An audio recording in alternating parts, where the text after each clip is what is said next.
የበራስ መተማመን ችግር ካላችሁ የሰልፍ ኮንፊደንስ ችግር ካለባችሁ አሁን የምነግራችሁ ነገር በእርግጠኝነት በራስ መተማመናችሁን ይጨምርላችኋል።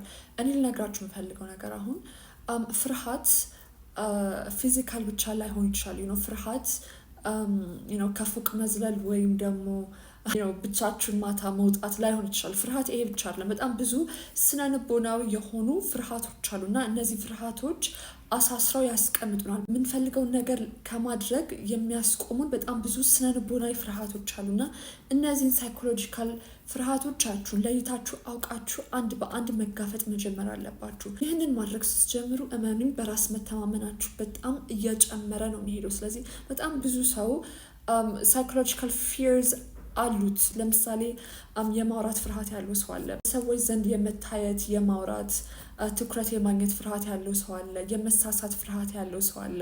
ሪጀክት የመደረግ ያለመፈለግ፣ ተቀባይነት ያለማግኘት እነዚህ አይነት የሪጀክሽን ፍርሃቶች አሉን። ሰው በጠበቀን ልክ ባንገኝስ ብለን እንፈራለን። አብዛኞቻችን በጣም ብዙ ስነልቦናዊ ፍርሃቶች አሉ።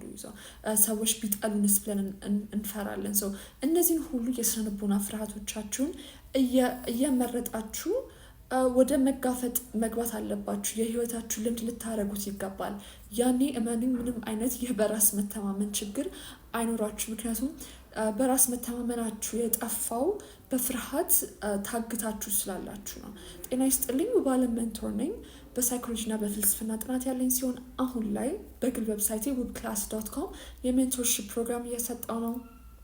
በዚህ ሜንቶርሺፕ ፕሮግራም ላይ ጠቅላላ የስብዕና ግንባታ ካራክተር ቢልዲንግ ሜንቶርሺፕ ማግኘት ትችላላችሁ። webclass.com ሊንክ ባዮ ላይ ማግኘት ትችላላችሁ። አሊያም webclass.com ብላችሁ ጉግል ላይ ሰርች ብታደርጉ አዲሱን ዌብሳይትን ማግኘት ትችላላችሁ። ውብአለም አትዋሽም፣ ውብአለም ነገረችኝ እንዳትሉ።